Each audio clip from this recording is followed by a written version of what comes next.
Bon, d'après plusieurs sources, Avengers 4 devrait prendre place plusieurs années après les événements d'Infinity War, et il semblerait même que cette durée soit approximativement de 5 ans. Si l'information semble à première vue sans grande importance, dans le fond elle est en réalité primordiale, surtout d'un point de vue scénaristique. 5 ans c'est très long et ça va permettre à Avengers 4 de traiter plusieurs possibles changements, des relations peuvent évoluer, des personnages peuvent changer de vision, certains protagonistes auront même amélioré la portée de leur pouvoir. Bref, de nouveaux éléments feront désormais partie de l'équation. D'après tout, n'oublions pas que la moitié de l'existence est portée disparue suite au fameux snap de Thanos, et que les Avengers seront plus que jamais prêts à changer la donne. Maintenant qu'ils ont eu l'occasion de combattre Thanos, du moins certains d'entre eux, on peut alors sans problème imaginer que nos héros favoris aient pris le temps de bien se préparer au prochain affrontement contre le Titan Fou, cette fois avec une arme ultime capable de rivaliser avec ses pouvoirs ainsi que son fameux gant de l'infini. Installez-vous confortablement, dans cette nouvelle vidéo, nous allons parler de l'arme ultime des Avengers, et pour l'occasion j'ai mis ce très beau t-shirt qui m'a été offert par Divarts, je vous en parle en fin de vidéo. Sur ce...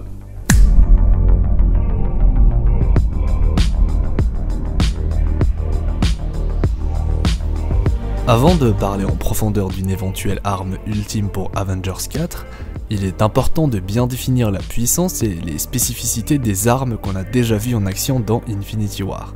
Le but du jeu pour nos Avengers restants sera d'inverser le snap de Thanos et pour cela plusieurs méthodes sont envisageables mais toutes semblent avoir un point commun, il faudra un moment ou un autre surpasser Thanos et le vaincre. Réussir à gagner contre le Titan Fou voudrait dire réussir à contrer les pouvoirs de son gant de l'infini, arme avec laquelle il nous a été clairement présenté comme indestructible, du moins en théorie. On a tous en souvenir la fameuse scène dans laquelle Thor réussit à repousser l'attaque du gant et à blesser mortellement Thanos, et ce dans la plus grande des incompréhensions.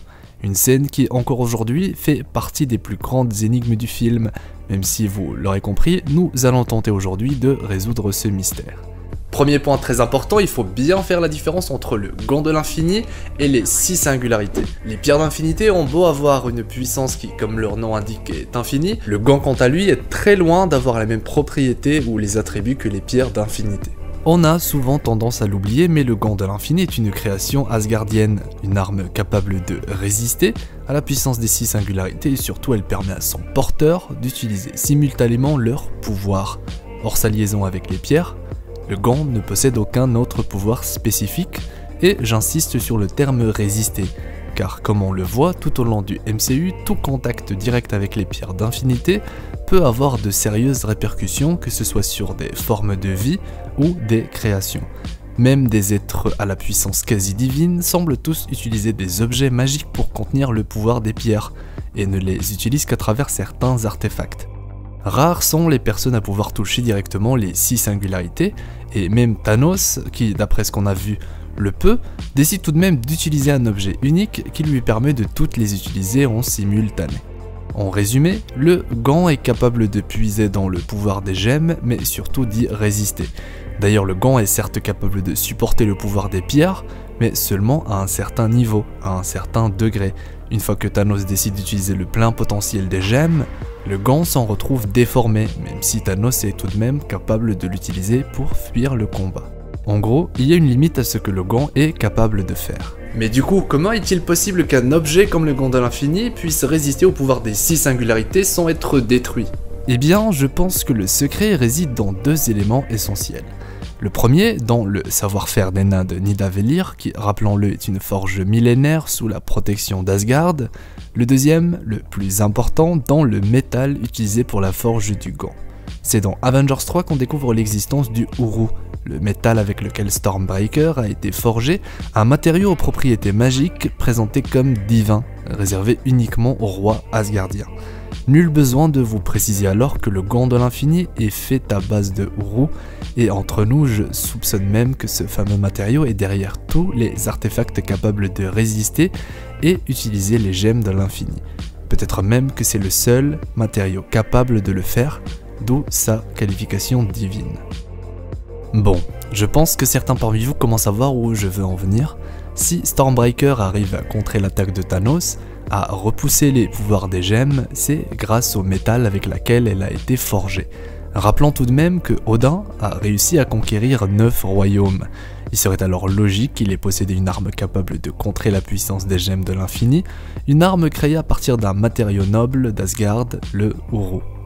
Bien entendu, ici on parle de résister au pouvoir brut des pierres, non à leur spécificité. Par exemple, si Thanos avait décidé de transformer l'arme de Thor avec les pouvoirs de la pierre de la réalité, il aurait sans doute réussi à le faire. Car n'oublions pas que si Thor arrive à blesser Thanos, c'est surtout grâce à l'effet de surprise. Thanos pense pouvoir facilement battre Thor et n'a aucune idée des propriétés de sa nouvelle arme, ce qui explique par exemple pourquoi il ne décide même pas d'esquiver son attaque. Après tout, ça semble logique, il arrive sans problème à neutraliser tous les Avengers sans réel effort. Pourquoi devrait-il alors se méfier d'un personnage qu'il a battu il n'y a pas si longtemps de cela? Pour résumer, oui, il est possible de résister au pouvoir brut des gemmes jusqu'à un certain degré, et c'est probablement grâce à cette faille que Tony Stark prendra sa revanche sur Thanos. A noter que je soupçonne également Eitri d'avoir fait exprès de mal forger le gant pour Thanos, histoire que son gant est un point faible, surtout face à une autre création de Nidavellir qui elle, contrairement au gant, serait sans faille. Voilà ce qui nous permet de parler du prochain power-up de Tony Stark et de la théorie concernant son arme ultime. Iron Man a toujours veillé à ce que son armure soit la plus optimale en termes de puissance et de facultés, un fait qu'on a pu clairement constater dans Infinity War. La nouvelle armure de Tony est même capable de se défendre contre les attaques de Thanos et sa gemme du pouvoir. Tony Stark a même été le premier à réussir ce que tout le monde pensait impossible, à blesser le Titan fou. On parle tout de même d'un simple humain dont l'intelligence est la seule arme. Il est même le seul à réellement tenir le tête-à-tête contre Thanos et sans savoir de quoi il est capable. Maintenant qu'il a eu l'occasion de voir les pouvoirs de Thanos en action, je suis presque certain que Tony a pris le temps de bien faire évoluer son armure histoire d'être à la hauteur lors du prochain affrontement contre le Titan. Il est important de souligner que dans les comics, Tony Stark a même utilisé le fameux Uru pour se créer une armure ultime, une armure aux propriétés uniques. Malgré les nombreuses différences qui existent entre les films et les bandes dessinées, les films du MCU ont puisé de nombreuses idées des comics. L'inspiration pourrait alors se faire sous différents niveaux, aussi infime cela soit-il. Voir Tony vouloir upgrade son armure avec le vibranium du Wakanda ou le Uru de Nidavellir, eh bien ce ne serait pas si fou que ça, mais bon, ça reste dans le domaine des théories. De plus, si Tony Stark réussit à mettre la main sur quelques gemmes de l'infini durant son voyage dans le temps, on pourrait réellement avoir une version presque divine d'Iron Man, pour un duel qui pourrait sans hésitation être l'un des plus badass du MCU. Imaginez un combat où Thanos possède toutes les pierres d'infinité contre un nouveau Iron Man dont l'armure possède également des emplacements pour les gemmes de l'infini. On verrait alors suite au changement temporel, la disparition de certaines pierres du gant de Thanos et leur apparition sur l'armure de Tony Stark. Le tout dans un combat dantesque, un combat infernal, un combat qui marque les mémoires au fer rouge. Avant de clore cette vidéo, j'aimerais rapidement vous parler de Divarts. Divarts, c'est une nouvelle marque spécialisée dans les t-shirts et les posters pop culture, et ce qui m'a beaucoup plu quand ils m'ont contacté, c'est que leurs designs sont exclusifs. D'ailleurs, le design qui se trouve sur ce t-shirt de Thanos et Iron Man a été créé spécialement pour nous, et ça, c'est la grande classe. Pour mettre la main sur ce t-shirt ultime, le lien du site est dans un endroit sombre et mystique, un endroit communément appelé l'espace description. Wow. Ceci étant dit, et comme d'habitude, n'hésitez pas à me donner vos retours concernant tout ça et à me dire un peu dans les commentaires ce que vous en pensez de Avengers 4. Si vous avez apprécié cette vidéo, comme d'habitude, le like avec le gant de l'infini, le partage avec la dimension miroir, et si vous avez envie de mettre la main sur ce t-shirt ultime, le lien est en description. Sur ce, je vous souhaite une agréable journée ou soirée, c'était HeroSafe l'explorateur d'univers, pour vous servir. Si tu as envie de rejoindre mon équipage d'explorateurs d'univers, tu peux t'abonner directement en appuyant sur ma petite tête assez creepy.